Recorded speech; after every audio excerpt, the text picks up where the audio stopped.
If you have to do this switch from corporate to entrepreneurship again, will you do it? Absolutely, 100%. I had been company secretary for the last 27 years. I was pretty blessed that I have an opportunity to work in multiple big companies, listed company as well. Corporate is good, entrepreneurial is fun. If nobody knows who you are, what you do, you are not known to anyone, the business cannot survive. People buy your services. So as a business owner, we may have very good ideas, but if nobody can understand what we are trying to tell them, we can never do big business. When my client comes to me with a complex problem, I will explain to them in the most simple solution. Because if they can understand what I'm trying to tell them, they will pay me whatever I want. But if I tell them a complex solution they don't understand, I can give it to them for free and they will not even take it. What happened next was, in fact, a blessing of disguise. Let's start with your corporate career. What motivated you to leave it and start your own company? What was the threshold? Because this is a question that everybody asks. So when do you know? When is the moment you say, okay, now is the moment, I am leaving, I am starting the new company? The trigger is not, it doesn't start on a day like I wake up from my bed and then say, okay, I think I'm going to leave my job. It doesn't happen that way. Certain times in certain our milestones, when we have certain milestones in our life, like for example, one of the trigger was I had a baby girl. I am a very late in the sense of being a father at 42, right? So at that point in time, that was my first trigger. So I had a baby. I thought I wanted to spend more time with my baby girl. So at 42, I thought, it may be a good time for me to consider doing something that requires less time. So what I did was, that was my first trigger, right? So eventually, as I move on to another corporate, then I found that I was working from day to night. So that was my second trigger again. So because basically when you work from day to night, you don't really see your baby girl until she sleeps, right? Or when you feed her in the morning, like maybe 3 o'clock in the morning or 4, right? So I think in that sense is that was my second trigger. And of course the third trigger was just before COVID. I had a realization is that if I don't keep seeing my baby girl for the next few years, I probably will not be able to see her grow up. Right. So in that sense, I had to make a choice then to spend more time, because at that point in time, in 2019, my girl was already 5 years old. So I have actually lost 5 years of her childhood, babyhood in that sense. So I think that was my third trigger. So and that's the main reason why I chose to leave corporate, and then after that embrace entrepreneurship, because I thought that I could have entrepreneur as a part of my business to give me income, and at the same time it allows me a certain flexibility of time. Okay, Robin, what was your biggest fear when you were deciding to leave your corporate job? And how did you overcome it? Because everybody's, and you spoke about this, that it was risky, right? And it was tough decisions you had to make. You had to look after the family, and in the same time you're leaving a job which delivers a paycheck every month. So how did you overcome that? What was your biggest fear? To be honest, I think the biggest fear was the fear of not being able to get the business running, right?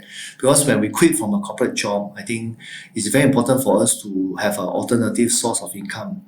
Because when you're in business, not just you're looking after the clients, but the thing here, you have a family at home you are trying to support. I think that is very important. So the fear is real, right? It actually manifests itself through whatever action that we take.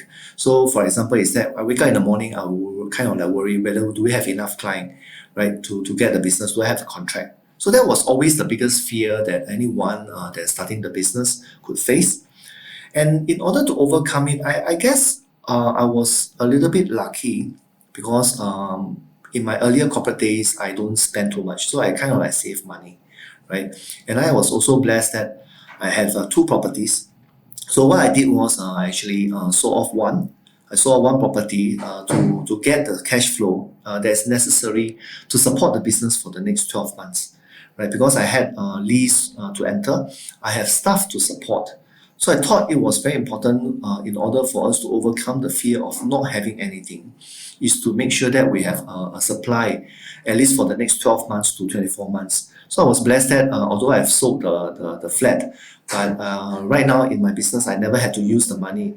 But then again, at that point where I first started was 3 months just before COVID.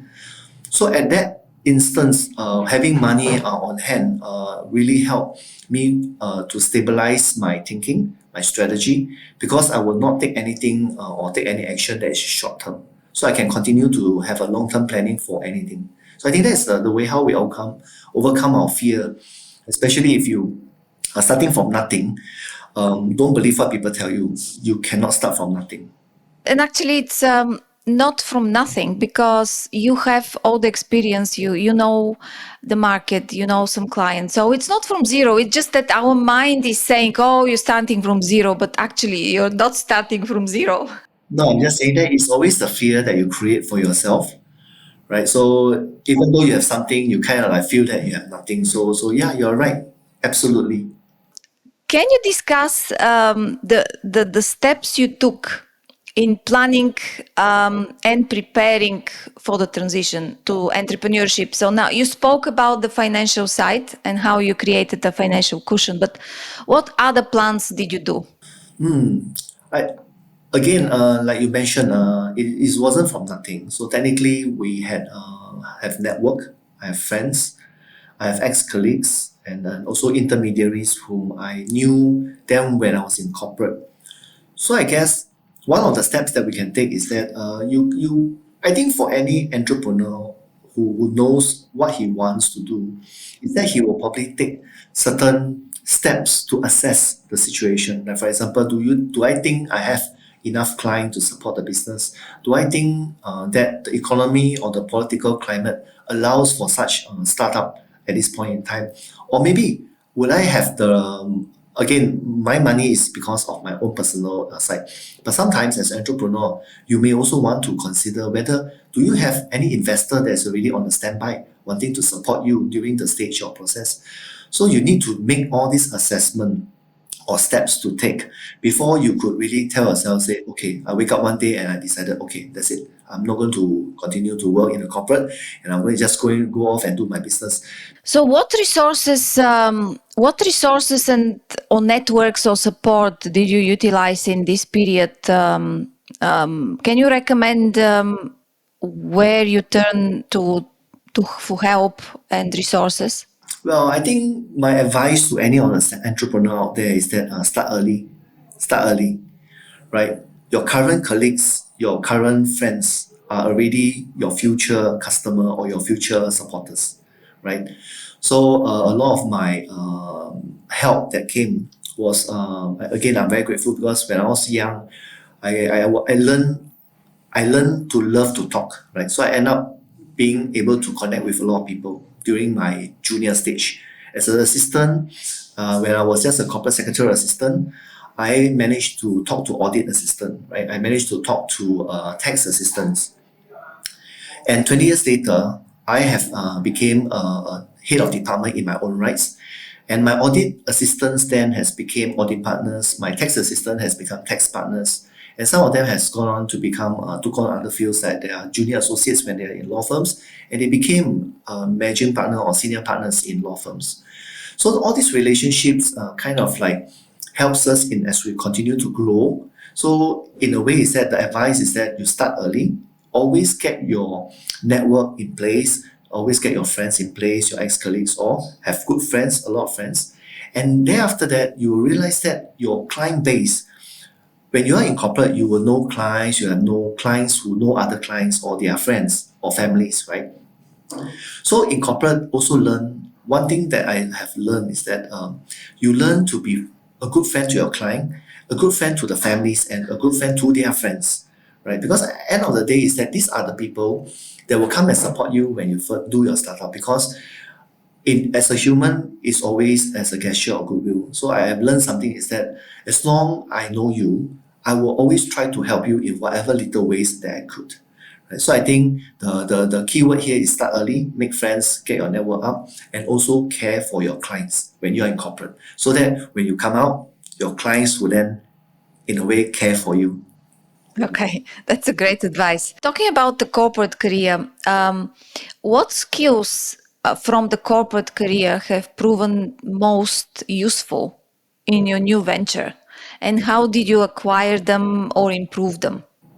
Well, I guess importantly is that I will only say that we sell ourselves, right? I mean, as Ani will have seen my LinkedIn that I've actually posted today is about selling ourselves. So I think one of the life lesson I think is very important for future entrepreneur to consider is that you must learn to sell yourself, because as an entrepreneur, if you doesn't know how to sell yourself, you can never sell your business. In a way, when I say sell business, is that you can't be able to sell the product of your business, not your business, right? But it's the product of your business. So, and also learning how to explain, learning how to sell yourself allows you to sell your dreams as well. Because if you are able to sell yourself by selling your dreams, then you will attract investor, you will attract good colleagues, you will attract people who shares your ideal or shares your dream, right? Because if you cannot articulate what you are trying to dream, you cannot articulate what you are trying to achieve. I mean, no matter how good you are, it actually stays all in the mind, in your head, and it doesn't get out, you see. And the worst thing that can happen is that if you do not know how to sell, the worst thing is that people will start to interpret what you are trying to sell. And that creates confusion. It creates a lot of uncertainty and it creates misunderstanding. Yeah, so I think that's my advice. Was there anything that you had to unlearn? I mean, something that you used to do in the corporate life, but you had to unlearn it when you became an entrepreneur? I think most important for a lot of entrepreneur is the eyes for detail, right? So when I was in corporate, because as a head of department, you tend to take a more macro view, right? A more macro view on things. So you look at things, you delegate. You say that okay, Mr. A do this, Mr. B do this, right? So technically, you kind of like delegate a lot. And when you go into entrepreneurship, this is something that you need to unlearn, right? Because you will then need to be more micro, right? Because when your business is on your own and you start out on your own, being able to understand the mechanics of certain things, right? By going deep into details of certain things, I think that helps a lot in us trying to understand and analyzing, especially the financial parts. Because when I was in a corporate, what we do is that we look at the P&L and say that okay, fine, we make money. This is the margin. That's it, right? It's macro, right? But when you go into entrepreneurship, you need to be more micro on all this, especially on finance. A business stands on the fact that it is a mathematically and scientifically run. We can call it luck, we can call it blessing, we can call it grace. But you do not have the eyes for these details in your finance. You do not have the scientific explanation for the margins. That business is a dead duck from the start. Yeah. What was some of the challenges that you face in the early stage of setting up your company? And how did you navigate through them? Okay, this is very good. A good time for me to explain a little. I think when I first started, I started 3 months before the COVID pandemic, and right after 3 months, Singapore went into a lockdown. Right, so technically we were locked down for 2.5 months, I think. So that was the worst challenges I think any business startup could face at that point in time. Imagine starting on three months and then your lease you sign for 24 months. I signed a 24-month lease for 4 person when there's only just me alone. So I had to fulfill the lease, right? But immediately 3 months thereafter that the country went to the lockdown. In fact, the whole world went to the lockdown, right? So that was really the biggest challenge that I had in my life.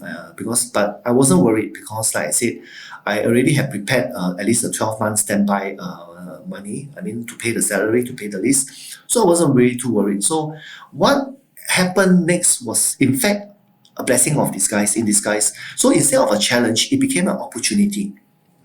So what happened was, because if you have started a business and wanting to talk to your partners or your network or your bosses, they will probably tell you one thing. Sorry, I'm traveling. Sorry, I'm busy. Sorry, I'm in a meeting, right? I'll talk to you next time, right? All these things.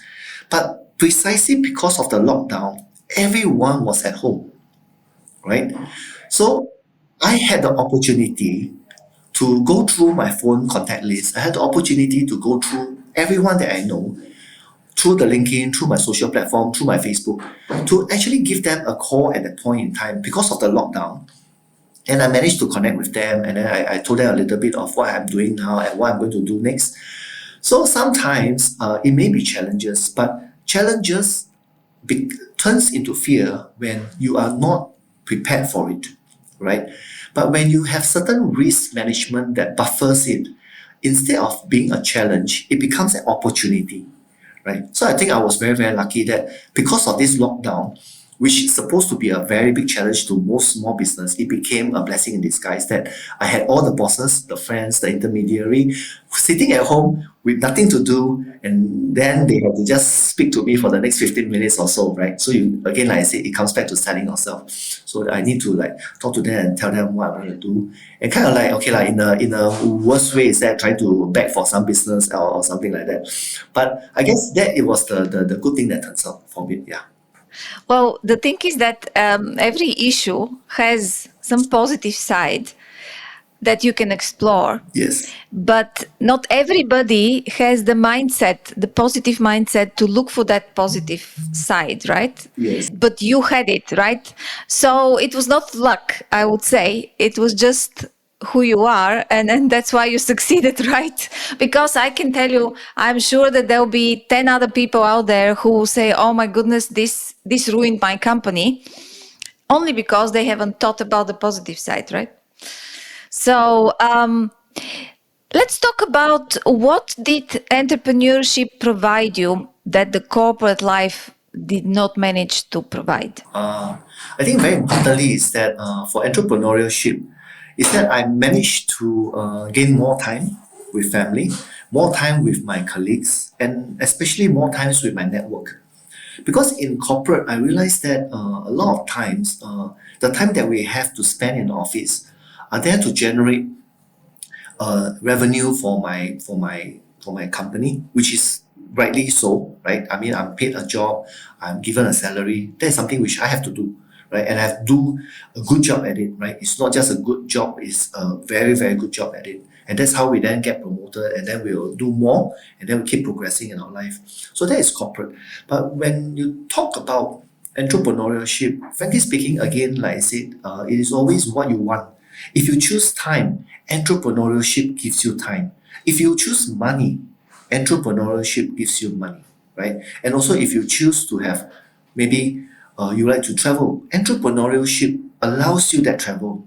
So, choosing entrepreneurship, I mean, or being an entrepreneur, frankly speaking, it is a state of mind that of what you wish to achieve.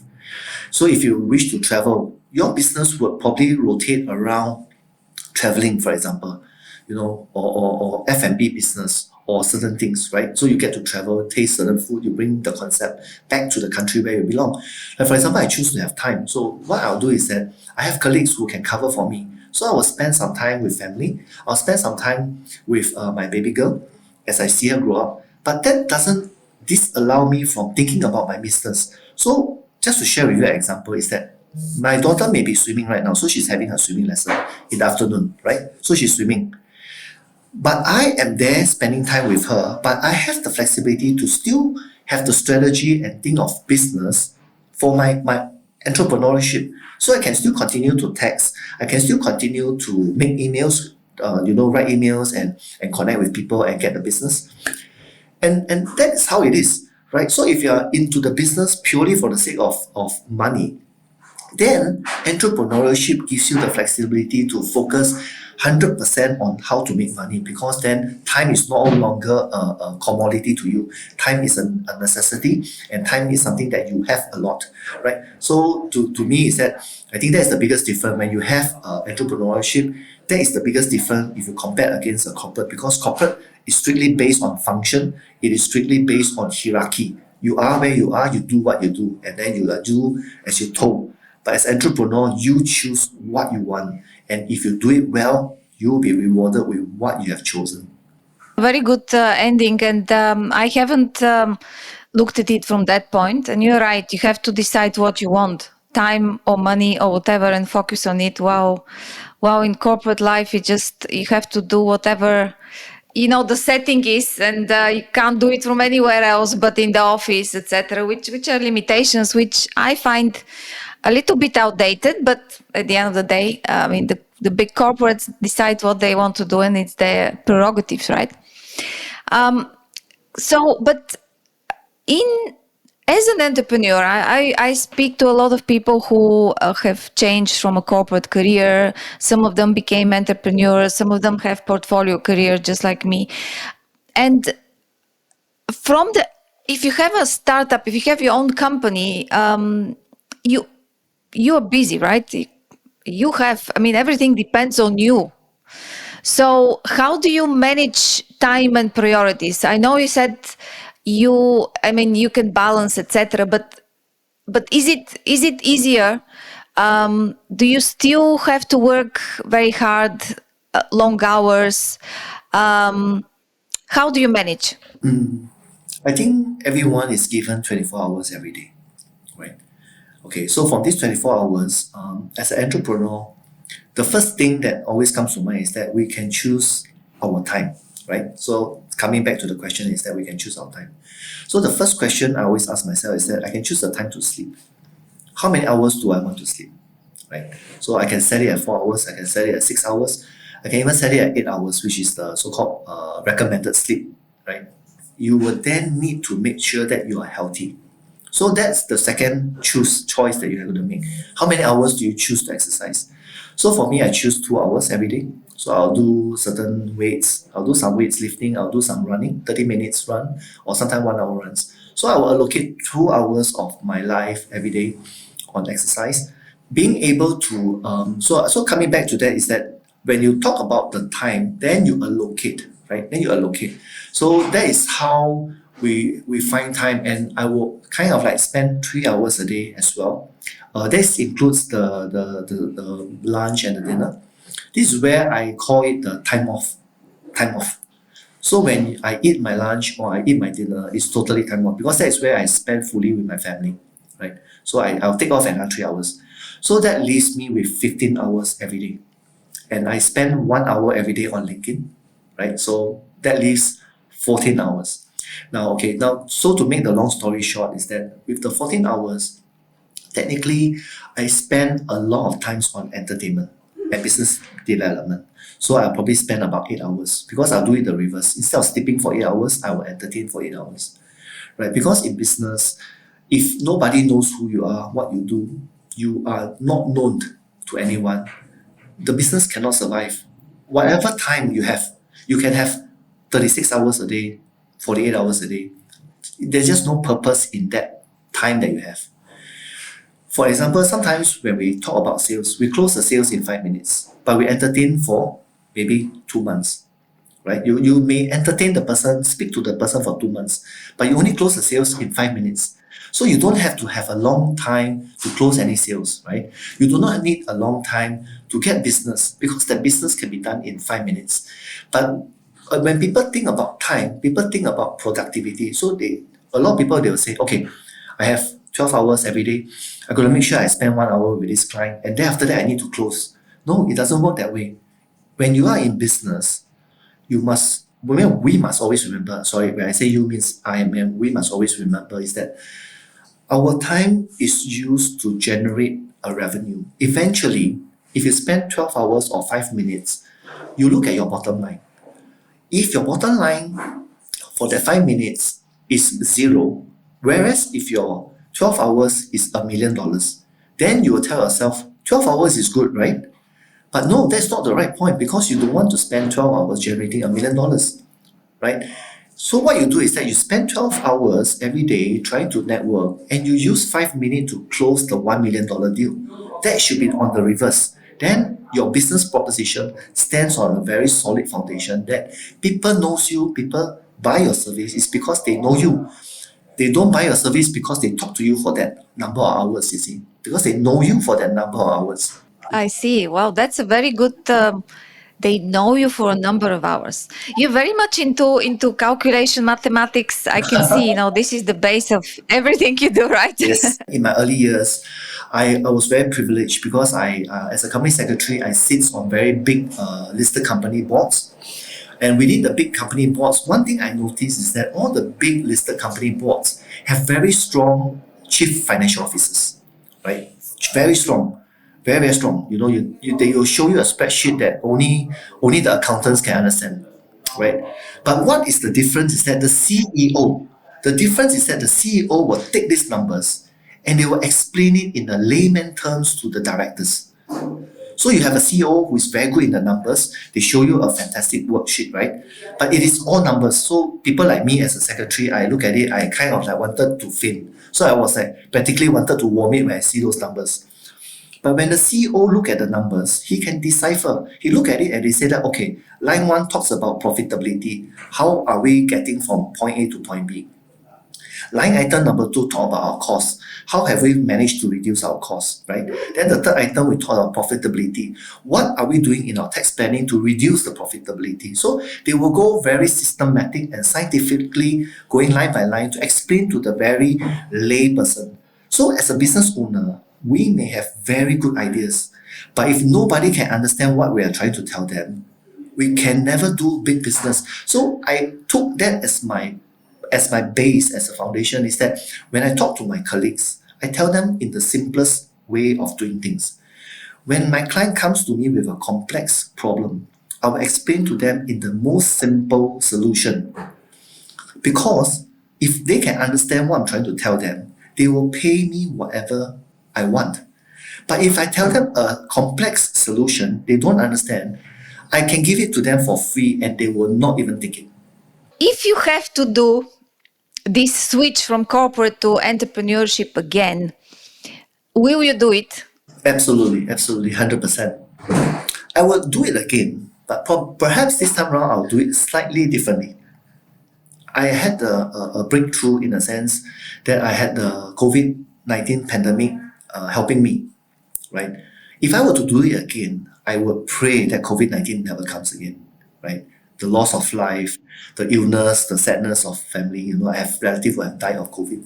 So I would pray that COVID-19 pandemic doesn't come to my help, right?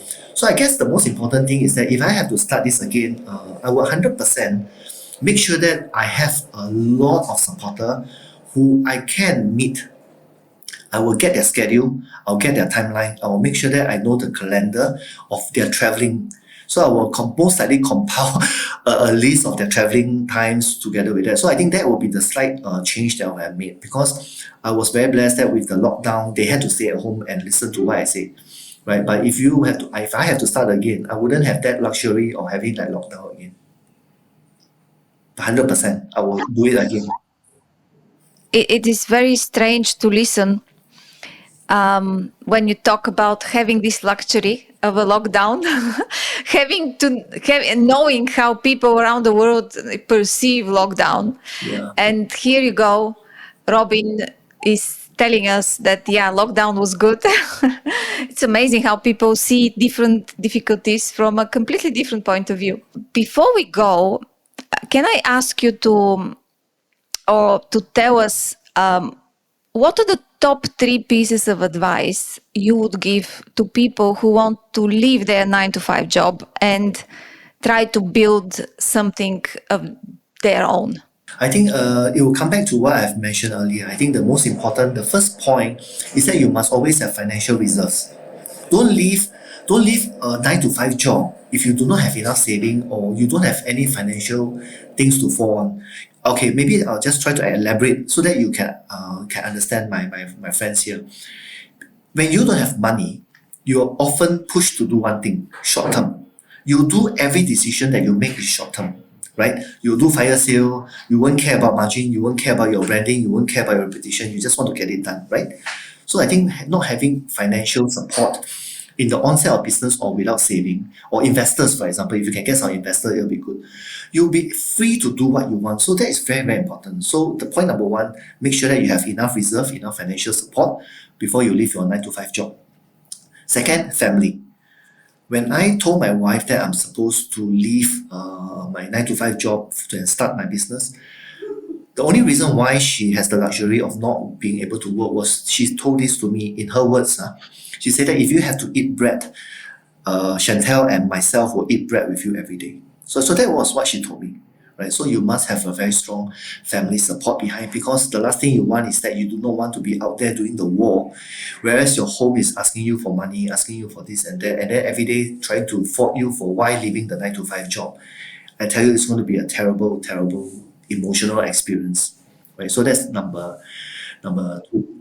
Right. And then I think the third thing is that don't ever listen to anyone other than yourself. I think that's a very important point.